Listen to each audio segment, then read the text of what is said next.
Since the podium's about as big as I am, I'm going to stand next to it instead of behind it. So, welcome everybody to our panel. My name is Carrie Goldman, and I am here along with my fabulous co-panelists. We are here because the Anti-Bullying Coalition, which was created by actress and activist Chase Masterson, is making its debut at the New York Comic Con. We did hold our first panel at the San Diego Comic Con, but now this is the first time we've had not only a panel, but also we've had a booth all weekend at the out on the floor with all the craziness and the mayhem.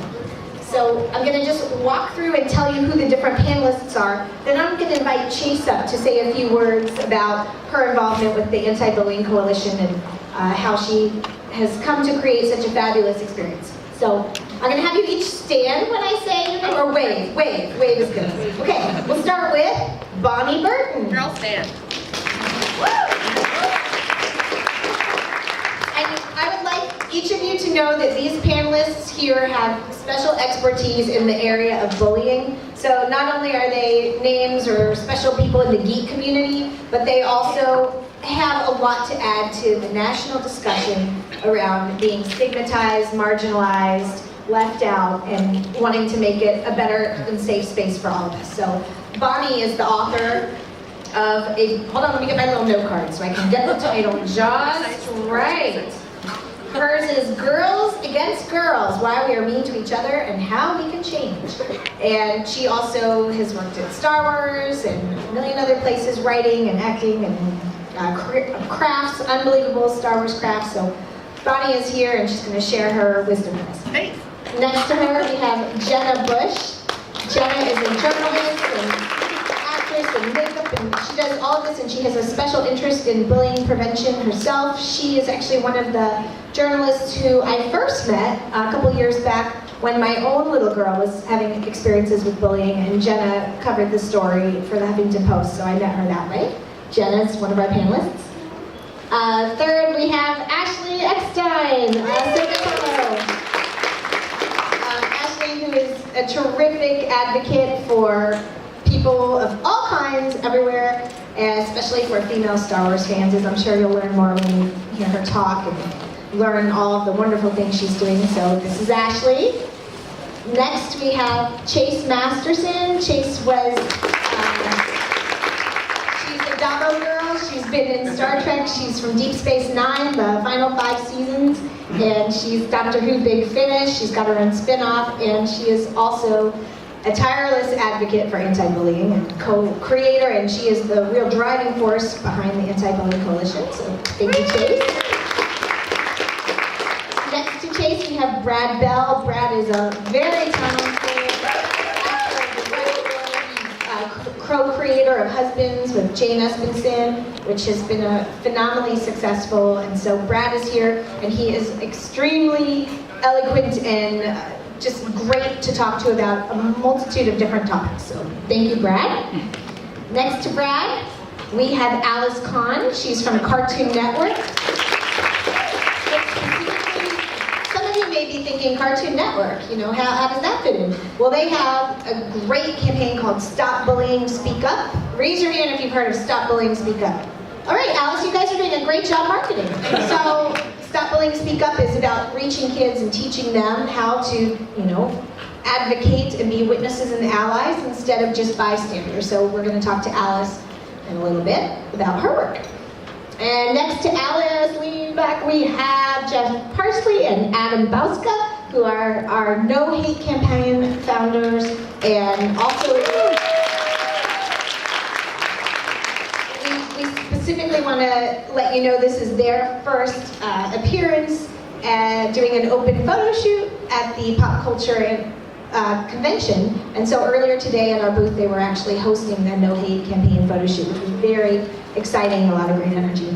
And last but certainly not least, at the end of our table, we're going to have Jason Sirois from the Anti-Defamation League. The Anti-Defamation League is one of our original partners with the Anti-Bullying Coalition, and the Anti-Defamation League does a ton of education, outreach, and awareness around bias-based bullying. So we'll talk with Jason about that. So Thank you so much for all being here. I know Chase wants to give you a very warm welcome herself, so I'm going to invite her up for a few words. Oh, thanks. I'm good right here. Thank you, Carrie. Okay.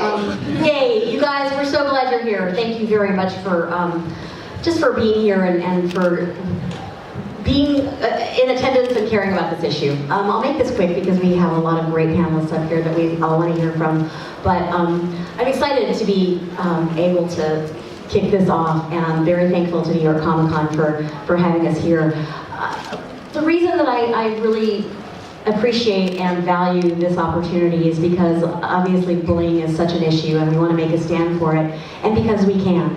And that's why I gathered this group of people here and several other organizations which we could tell you about. The support that we're getting from New York Comic Con and from Comic Cons in general is great. And I'll tell you a little bit more when we do my own little Q&A that Carrie's going to ask, but it's just really important and valuable, and for you guys to stick up for each other and for yourselves whenever bullying happens. We just want to create advocates and allies out of everybody, so as you can continue to do that, that'll really just stand behind the work that we're doing here. You know what I mean. Thank you.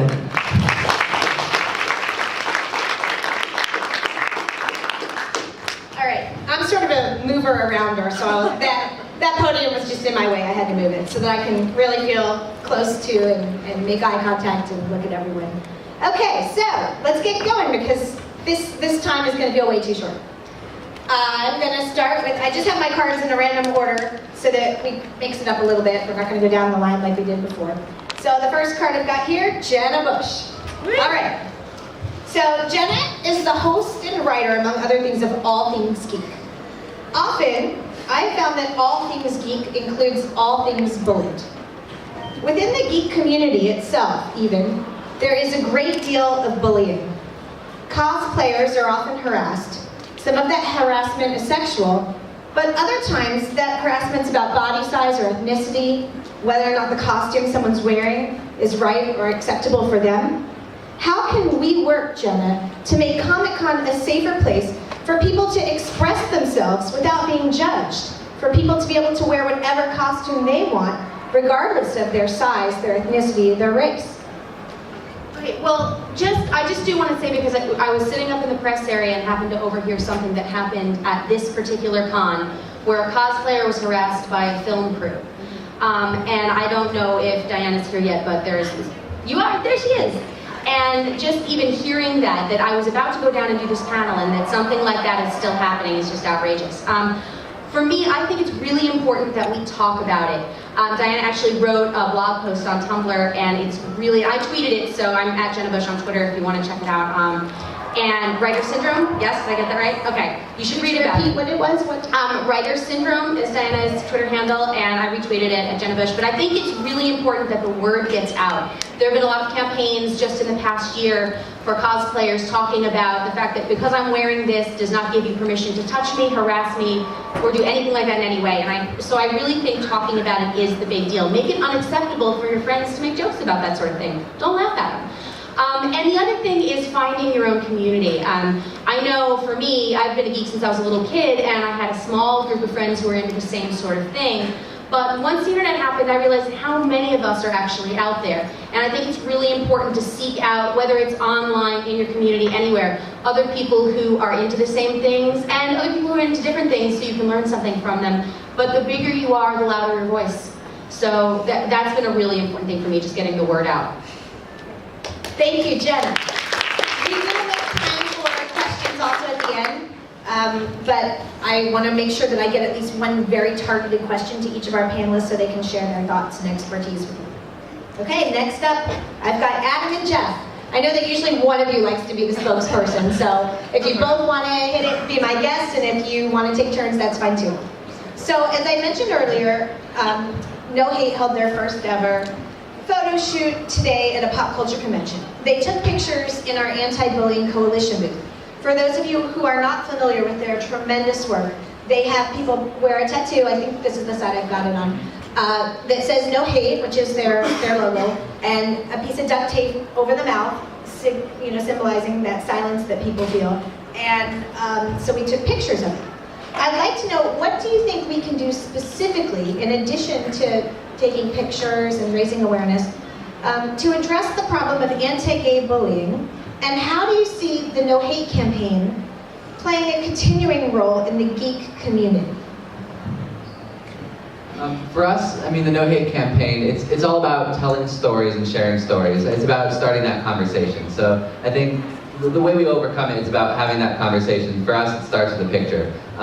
Where we tie into Comic-Con, with the cosplay and the way that people dress up and how visual it is, and the fact that Comic-Con represents a group of people that can come here and celebrate their diversity and who they are, and the fact that they can dress up and be something different, it really ties in heavily with our message. We're all different for a variety of different reasons, whether that's being gay, a different sexual orientation, skin color, religion, whatever that may be. Our message is all coming together for those different reasons and just celebrating diversity.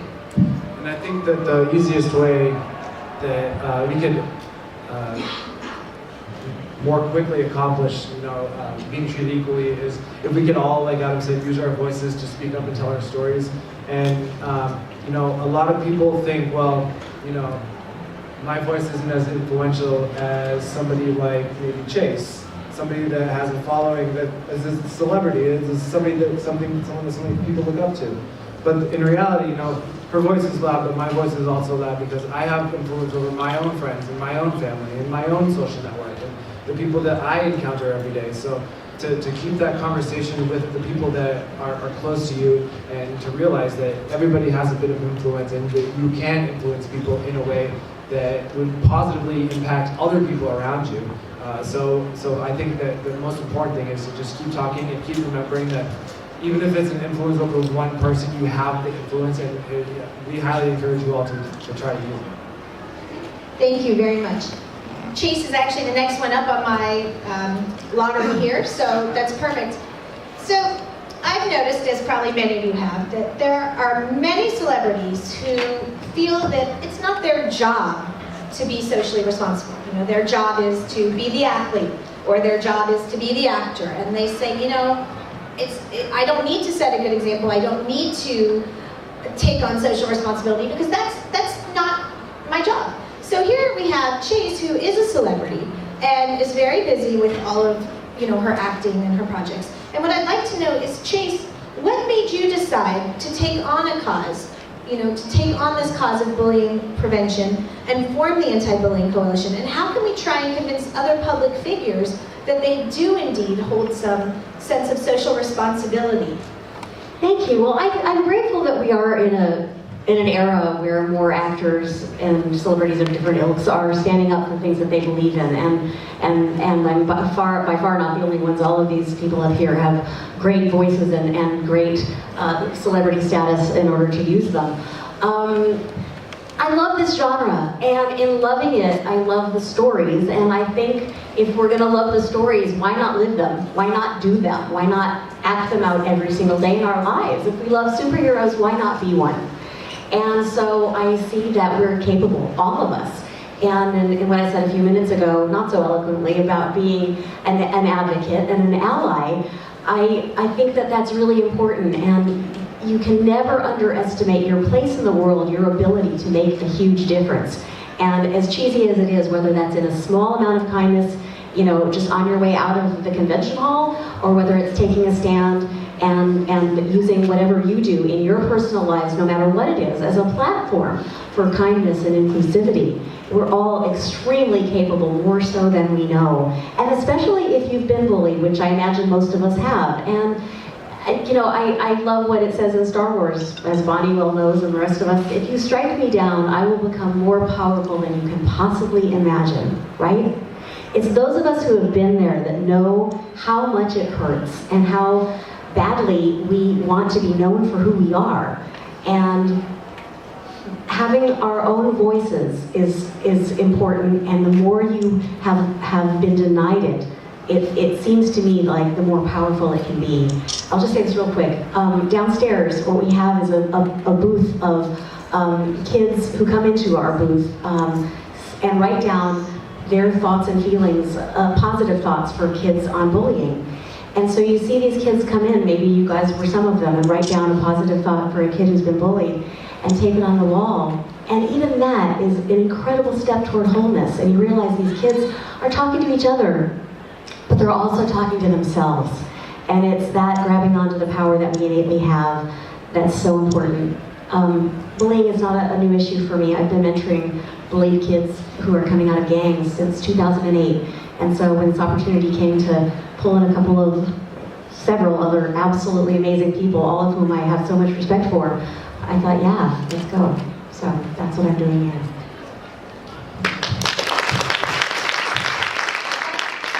I'd like to address actually something about what we were doing in our booth, what Chase was referring to.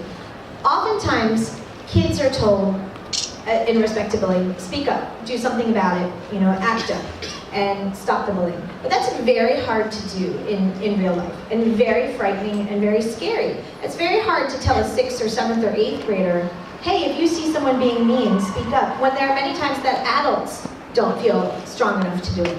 So one of the things that I like to offer kids is that there are many ways to be a witness and an ally. A lot of kids think it's either speak up or do nothing. They think those are the choices. There's a huge range in between, a huge range of options. One of the options is actually, let's say you're a kid and there's someone you know who's being bullied and you're too scared to confront the bully.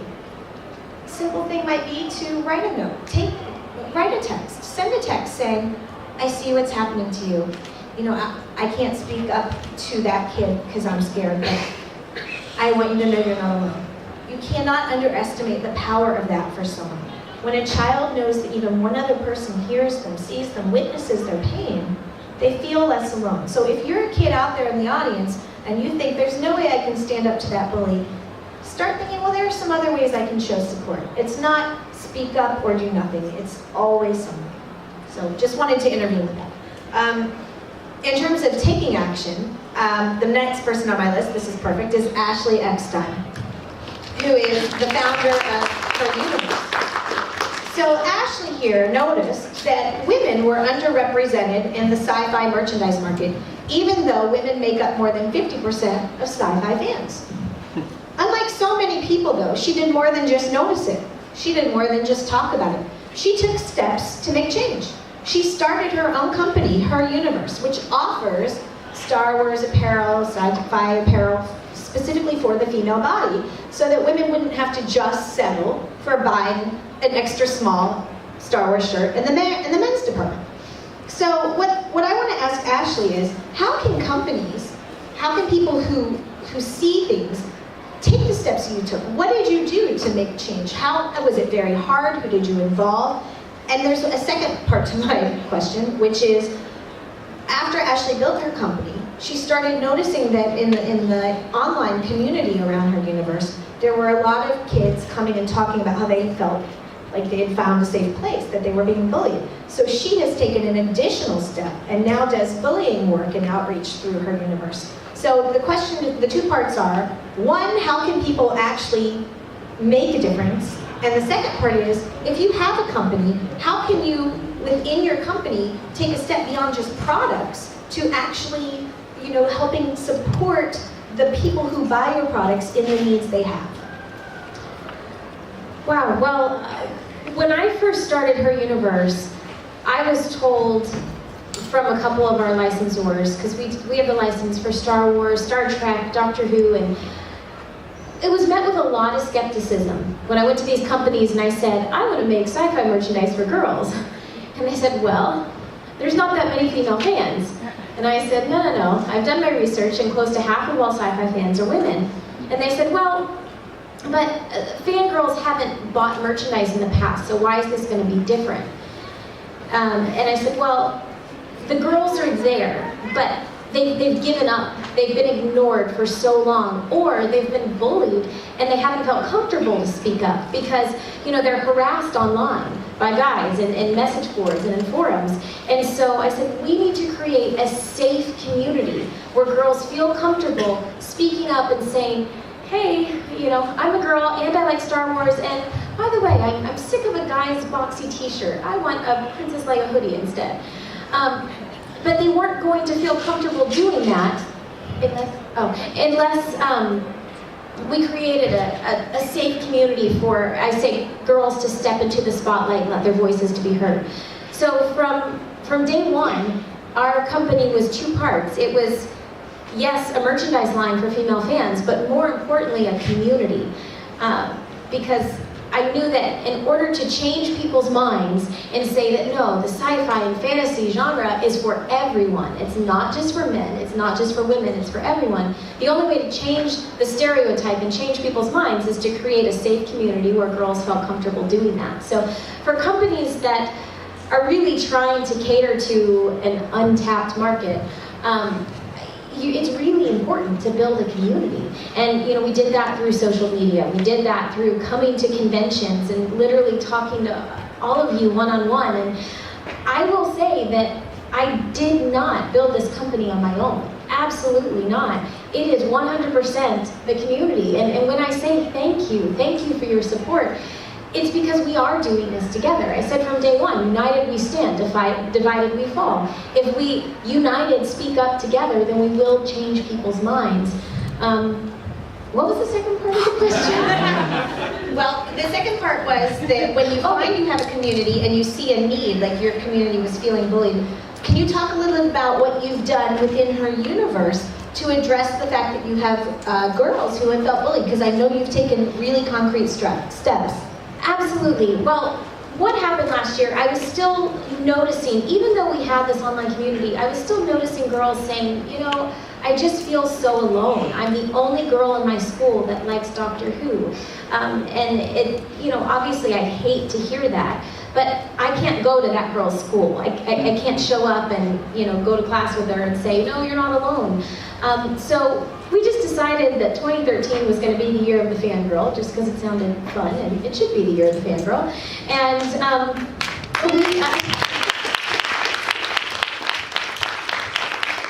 so we decided that we wanted to nominate a fangirl of the day and highlight a different girl on our website every single day, because I thought, if I can't go to that girl's school, then I'm going to show a girl on our website that is into this amazing genre that we are. And really, you can be fangirl of anything. If you call yourself a fangirl, then we want to celebrate you.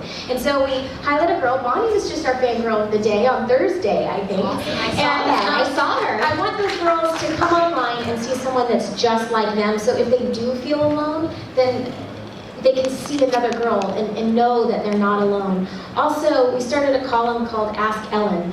I was always into Dear Abby. My dad would get the newspaper and I would wait for her column.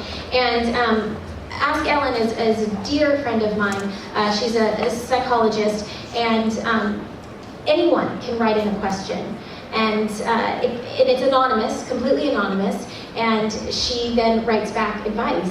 And we've gotten so many questions about bullying. I mean, that's honestly the #1 topic of all the questions she's getting. And so if someone doesn't feel comfortable to speak up and say their name, they can still write in and get advice.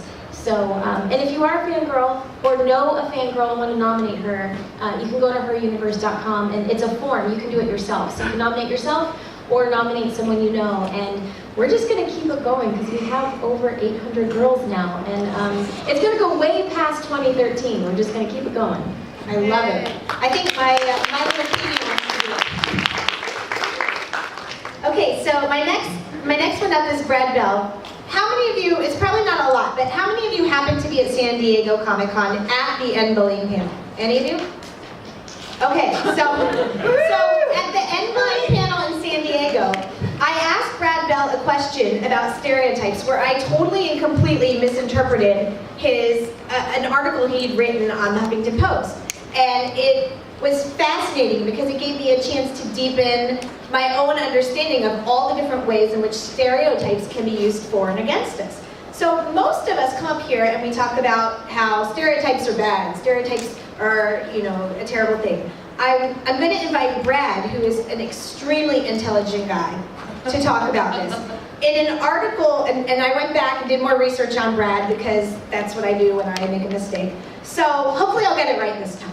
But in an article titled, "You're Just Like a Million Others, Snowflake," Brad wrote about his show, by the way, Husbands, okay? Because Husbands is his great.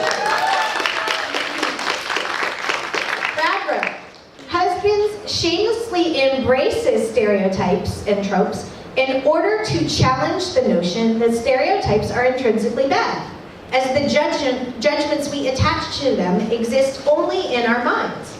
It's the ratio of expected to unexpected that gives us dimensionality and makes each of us unique. This is a beautiful and elegant description. I would like Brad to share for the audience more about this concept of using husbands, both as a sitcom and a comic book, to make the point that most old ideas are only as meaningless or negative as their context. Brad Bell. Woo! Oh, I said it so smart, didn't I? That sounded good. I don't know what I'm going to say now.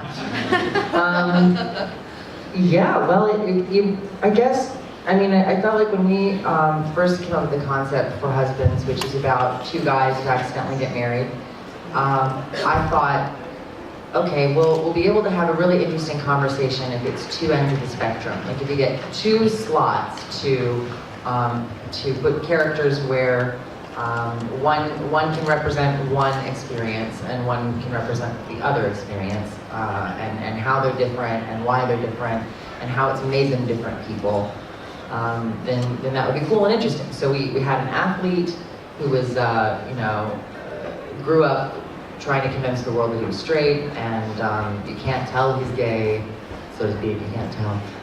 Whereas you've got the other one who's very theatrical, played by me. And, I mean, he starts talking and it's like, okay, this guy's gay. And it was interesting because when we put it out there, I thought, like, what a great way to show like, the spectrum of experience. And we put it out there, and it had an actually overwhelmingly positive response, mostly from straight people. And then from gay people, it was like, why does one of them have to be so flaming? Why is one of them so girly? I mean, I think even just 48 hours ago, I saw a comment that was like, there's always a feminine one. And I'm like, are you missing the other one who's the athlete, who's totally butch? Like what, do you need both of them to be butch so that we're showing one kind of gay guy in two opportunities to show all different kinds of gay guys? Like I don't understand. So in a way it was like we couldn't win. Like no matter who you're depicting the wrong depiction. And I think that comes from people, there's this logic that if you're something that I also am, but you're not doing it the way I do it, you're doing it wrong. You know, and that was kind of our point, was like, well, these guys want to get married, and conservatives are like, you can't do marriage that way, it's wrong, it's between a man and a woman. And then the depiction of these two men was received by many people in the gay community as the wrong kind of depiction, which I don't understand. So the conversation boiled down to examining why femininity specifically is seen as negative. And I think that actually comes from a culture that we live in where femininity is the weaker of the two. You know, masculinity, strength, and force, that's the admirable quality to have, and that's the quality a real man has. And women, you know, in order to be a strong female character, they have to fight, right? They have to get tough. They can't be like women, they have to be like men. And it's interesting because even walking around today, I noticed how many little boys are carrying weapons. They're carrying swords, and they're carrying daggers and guns. And there's this idea of like raw masculinity and taking things and being rough and aggressive, and that's the admirable thing. And to be kind or patient or gentle or giving or nurturing is weak, it's not strength. So we wanted to put that into 22 minutes and make it funny every week.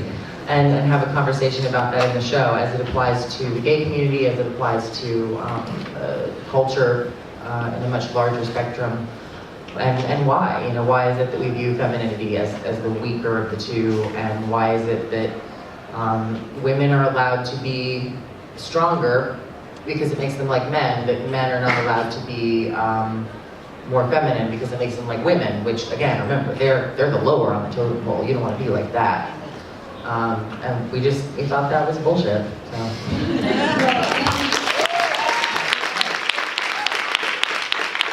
Very important concept. which is that homophobia and misogyny go hand in hand. You cannot have one without the other. And so if we're ever to truly address homophobia, we have to address the hidden misogyny behind it. And actually, the person next up on my list is well positioned to talk about this. Alice Cahn. She does social responsibility for Cartoon Network. And Alice and I have had the privilege of being able to talk quite a bit this weekend at Points about Cartoon Network.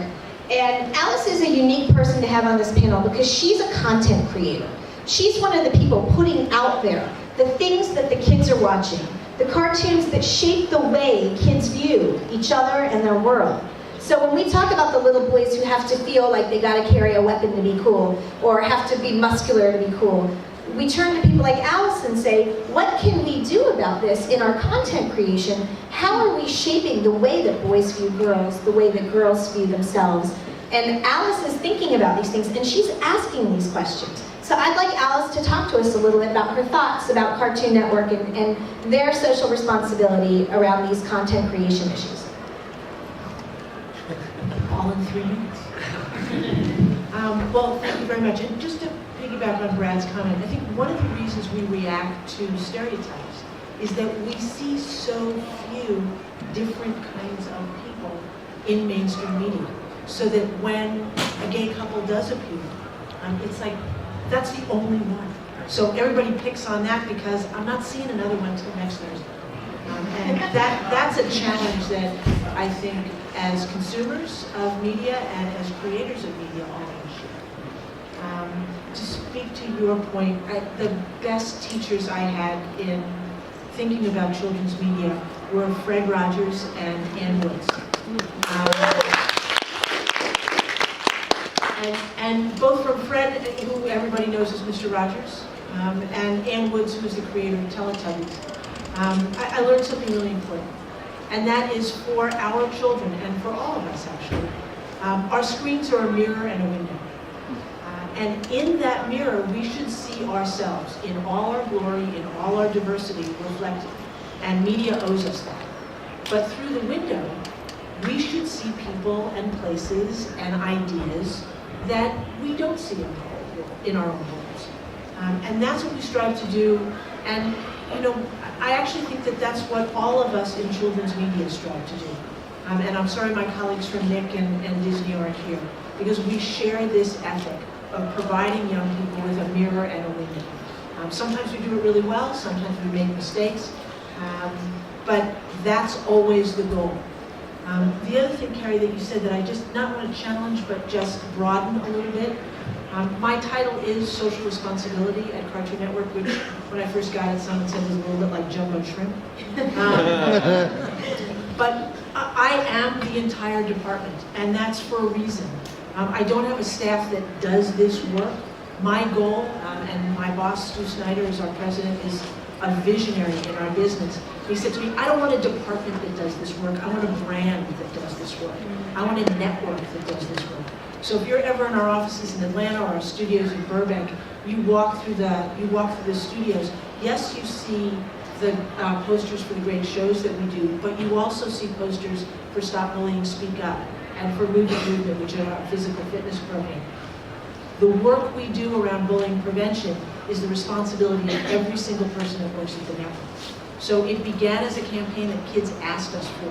Kids said to us, bullying is the worst thing that happens to me. It's the worst thing I see happen to my friends. I want to know how to speak up. But kids also said, this is something we think we can change if the adults in our lives will support us and give us the help we need. Fabulous. Thank you.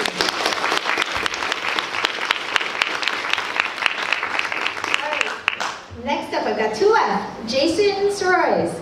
He's here from the Anti-Defamation League, who's been one of our great partners with the Anti-Bullying Coalition. The Anti-Defamation League has a program called A World of Difference, which trains people to recognize bias, confront racism, anti-Semitism, and other forms of bigotry. How can seemingly minor incidents, like calling someone geek or nerd in a derogatory way, actually cause them to be harmed? Because we know now that it does. There are studies that show that kids who have been bullied have had actual changes in the way their brain works. They no longer perceive ambiguous social situations as ambiguous, they perceive them as threatening. So little things like being called a name has a very real effect. And even 20 years later, after you've passed the age of being bullied at middle school, you may still be living with the effects. So the Anti-Defamation League does a lot of education around this and education around why we have to make a difference and make change. Jason, how do these things become harmful, and how can we help kids heal? What can we do? In one of the activities, in a lot of the work that we do interactive activities. If we're working with educators or students or family members, one of my favorite activities we call the penny activity. And we ask people to take out a piece of paper and a pen, and we give them a minute or two to draw the face of a penny. And we start by saying, how many pennies have you seen in your lifetime? Everyone's like, 1 million pennies.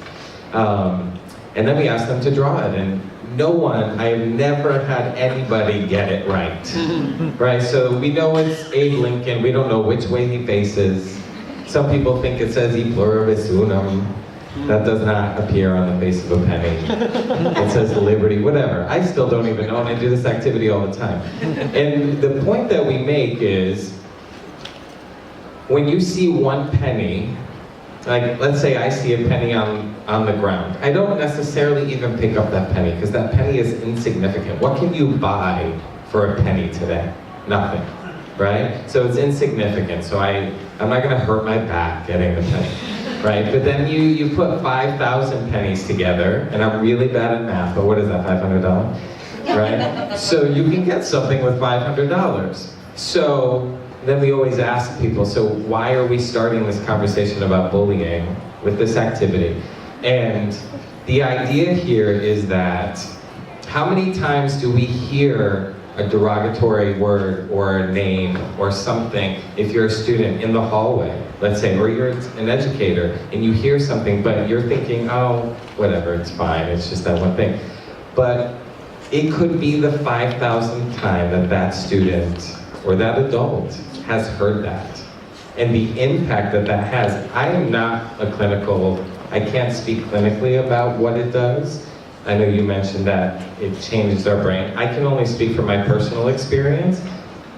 I was that target in school every single day because I love to dance, right? So that made me very weird where I grew up. So from first grade, when they found out I took dance till I graduated high school, I was the fag. And everything in between. I was even beat up once, needed stitches. And I was telling Carrie this, before when we were at the booth, that there are still times today, like, I mean, I'm gonna be really real with you. Okay, so we have Jeff and Adam. Yeah, okay. So they were standing over there, and my inclination is, they look so cool, they couldn't possibly want to talk to me. Now, I've been 20 years out of school, so I do this work, so I pushed myself to go up to them and say, hey, I'm Jason. But inside, I'm still dealing with the name calling that I experienced for 12 years in school. And that, I think, is the impact. That's why I do what I do for a living, so that we can all be allies for each other. You know, what ADL does, we are not the experts in bullying. We don't necessarily deal with the aggressors and how to deal with aggressors, and even necessarily the targets. Because me personally, I feel a target doesn't ask to be bullied, right? Doesn't do anything to deserve to be bullied.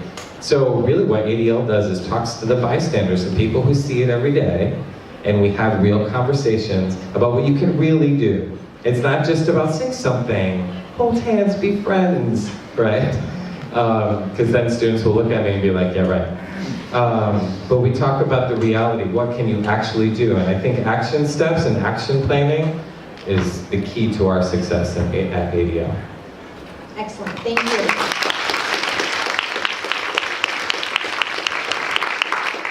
Before I get to my last, but certainly not least person, which is Bonnie, I want to expand on something Jason said about how it builds up when you've been targeted over and over, and now it affects you. So whenever I go to schools, one of the questions I ask kids who are being bullied is, why do you think you're being bullied?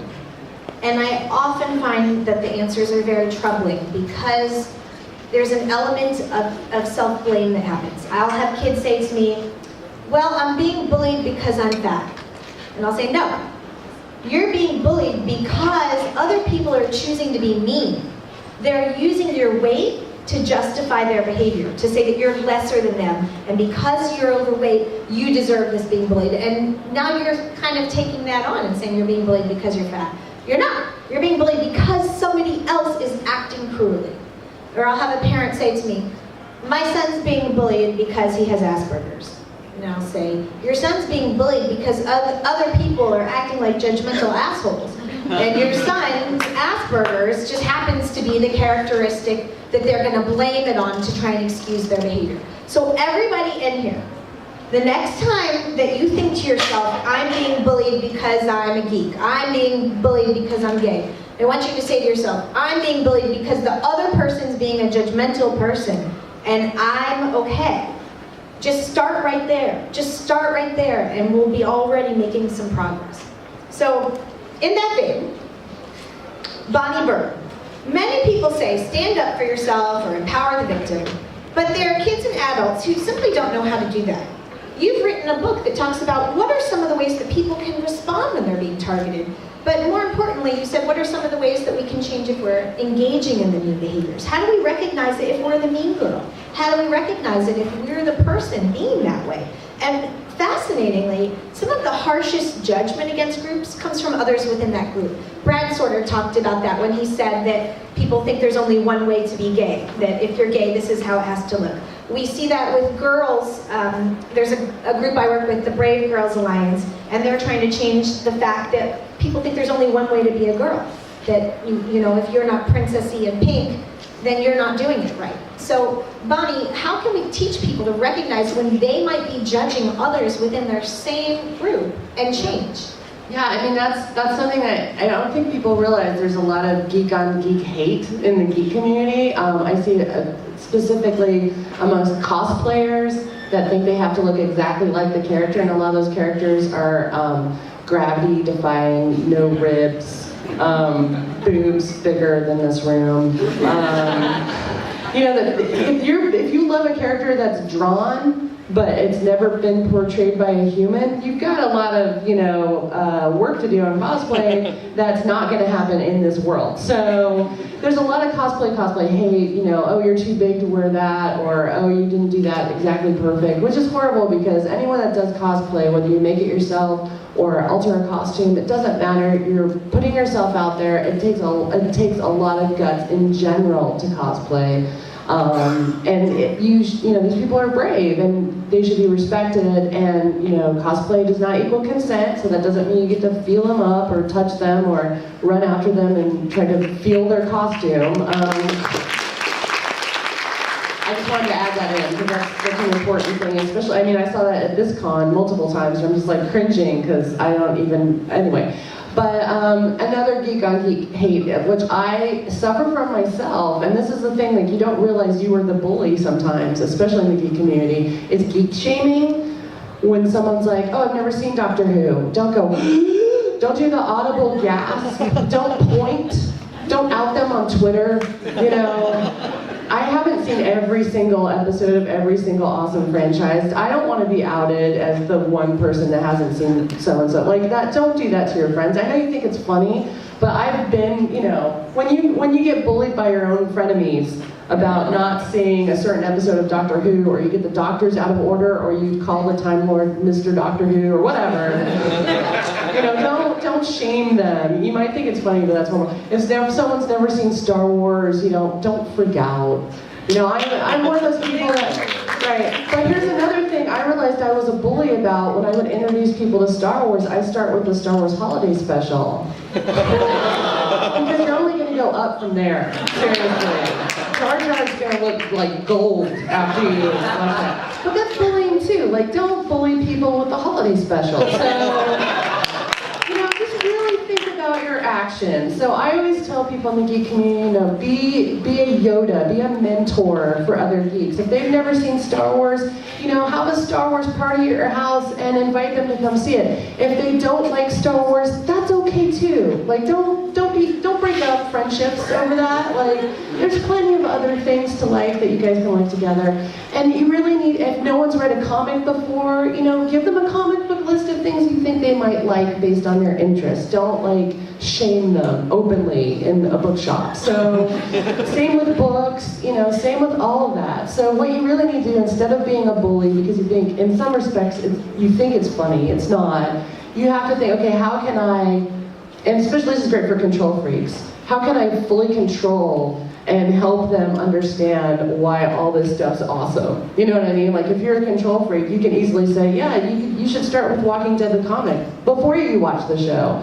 And in a way, you get your control freak stuff out of the way without being a bully. I'm actually I feel like I'm actually saying to be a bully. I'm not, I swear to God. But you know, think about yourself and how you were introduced to stuff. How were you introduced to your first comic, or your first cosplay experience, or your first, you know, sci-fi movie, and think back on how that either was a positive experience or a negative experience. And really, it's up to you now to be the positive mentor. And I really, really want to see more people in the geek community do this, because especially online, you see so much bullying of, I can't believe you've never read this, or I can't believe you've never done that. Don't do that. Say, hey, you've never done this? Here's a great tutorial. Do a vlog video on how to do something. I'm huge in crafts, like I love doing crafting, and so I like to introduce people to crafts by doing vlogs and stuff like that. So it's kind of up to you to be the teacher, a very compassionate one. And make it kind of like a goal to introduce somebody that hasn't seen something that you like. Make it your goal to show them why it's a positive experience and why it's fun to be a geek instead of being judgmental. I love it. It's so fantastic. And just in terms of breaking down cliques and exclusivity, which inclusivity being our main theme, you know, that happens in human nature. People, you know, pair up or team up, and there's the cooler geeks and the less cooler geeks, right? Don't do that. There's no need, you know? Because don't we all want to be the person that's brought into the cool crowd? Don't we? If you're finding yourself in you know, some kind of group that has not, you know, that's just fun and cool and laughing and having a good time, and you see somebody who's not, invite them in, because chances are they have a lot to say, because every human being is valuable, and we all come from, you know, we all have our past, and that creates who we are in the present. So take some time out to find out who those people are, and maybe why they're not as vocal as they could be. And I think that will make the world better. You know, inclusivity is, it's fun, you know? So, as I expected, time has flown. And I think we only have like 10 minutes left. So I would like to open it up to questions. I'm thrilled that we got through everybody. Why don't you guys come up in a line? Is there a microphone for questions? We can repeat the question. Okay, all right, I'll just shout them out. All right, so go for it. Or can you come up here and shout it out? You. Okay. I don't know, you touched on so many things that you all make so much sense, and I'm thinking like slut walk fits in there, and I just know when I was in 5th grade, I introduced people and then they turned on me, and it's like, you know, it's just all the things. But I'm also working with an organization called Guitars Not Guns, and it's all about helping kids turn to creativity rather than violence, because I feel like, you know, all the violence in games and even cartoons, I just don't know, people like think that they do have to carry the weapon or the sword, and don't you think like creativity is the answer for everything? Alice, would you like to talk about that?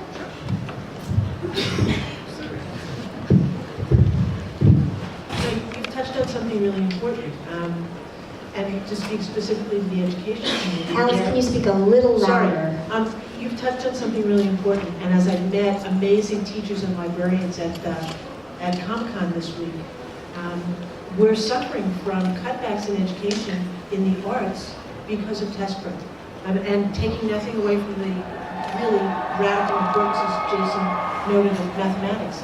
But the fact that once our kids get out of elementary school and they're in middle school, at that point in time, where music and art and dance and theater could be such amazing outlets and amazing ways to meet other people that share their interests. those cutbacks are happening in the schools. So thank you for starting something in the out-of-school space, and full kudos to ADL, to your local Boys and Girls Club, to your local 4-H, all of whom, to your local YMCA, all of whom are working in this space to offer kids those opportunities. I absolutely agree. Thank you. Next question. I want to say with that is that when I was not able to speak and really quiet and shy when I was a kid, theater was the thing that brought me out of it. There are a bunch of kids in a bunch of different schools right now trying to get together theater programs after school that they're running and putting on productions themselves because their schools have cut it. So that's something you might want to think about in your communities. Thank you. Yes, with the glasses. Okay, then you come on up so that I can use the microphone because people won't be able to hear you. And all of you have been a fabulous audience, so thanks for the attention and the enthusiasm. We really appreciate all of it.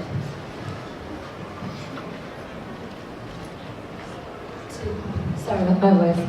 To touch on what you just said, I know Alicia Keys, I've spoken to Bento Box. They're doing an app with her about expressing yourself with bullying through music. And that's been coming out shortly. And she felt that she wished she could be here. She's in Hawaii right now. But this is very important to her, knowing about she's been bullied in this subject. And express oneself through music, through art, through journaling. And with Bento Box, they want to help children who are younger. So it doesn't continue, so they have an outlet to talk about it and then to talk to others and reach out in the community. And not only is Bento Box doing it, I know other companies are starting to as well. Look at children who are being bullied and how they feel and how they can reach out. So even products here at the con are touching on it. Even the ones on zombie dolls were all created by a girl who's been alive who felt ugly from other dolls. Because she couldn't reach that idea. And she wanted to feel beautiful, and she was helping another girl who was an amputee, and some other girls who felt they were being bullied because of how they looked. And more companies, it appears, are reaching out to younger audiences who feel that they're being psychologically tormented because of how they look, or how they feel, or what they watch, or who they are. And I think that that's important, but how can we support, be my question, these companies, and how can we get more of this, more books on, The Beautiful Duckling was a great book that I once read about a young duck that was gay. How do we get more of that out there? I just have to say about the books, I just have to put this out there. In case any of you need some books, in the back of my book I have an extensive recommended reading list for kids about books to deal with bullying. So if you have kids, and it's break by age group, so if anyone's looking for like some fiction or whatnot for your kids 4 to 8 or 12 to 18, whatever, contact me and I'll give you my list. But Chase, it looks like Chase wants to. I do want to say, just speaking of books, the whole reason that we're here is because Carrie wrote this amazing book called Bullied, What Every Parent, Teacher, and Kid Needs to Know About Ending the Cycle of Fear. And as some of you know, and I should have said this way earlier, Carrie is the mom of Katie the Star Wars girl. And when this happened with her daughter, it was fortunate that Carrie is a writer. And she wrote a book that was picked up by Harper Collins, and it is fantastic. It's an incredible resource for parents, teachers, and kids, wherever you are coming from on the subject of bullying. There's something in there for you. When I read it, which is often, I can't put it down. It's just got great encouragement and great resources, and that's the thing that's important, to realize that there are answers. And Carrie's an expert. She studied and she knows this subject very well. So check out her book. If you get a chance, definitely. It's on Amazon, and she's got it here this weekend. So, thank you, Chase. That was very lovely. Yeah, a kid. Great. Let's have a kid question. Come on up. Because isn't that why we're all doing this? Come on up. And a lovely costume. Hi, my name is Dylan, and I wanted to say something about gender stereotypes. One of you was talking about stereotypes before, and about how how little boys have to think that they have to carry a weapon around to feel cool, and I actually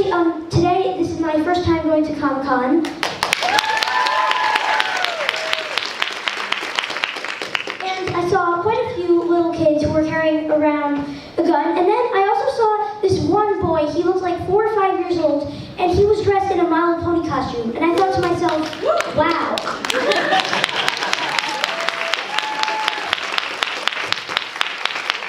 And actually, about 5 months ago, like in April or May or March, I forget which, I wrote a story called The Recess Story, and it's about 4 kids. The first one is a boy who likes Ben 10. The second one is a boy who likes My Little Pony. The third one is a girl who likes Ben 10. And the fourth one is a boy who likes playing with dolls, and obvious things happen to each of these different kids. And this just has like a lot of bullying just comes from this, you know, like, and it doesn't have to be like you tell someone that you like someone or something, or just if you wear something or something like that. And that's one of the many kinds of bullying. And it can also happen online, like if you put a blog post that you like something, and so stuff like that. So like, thank you.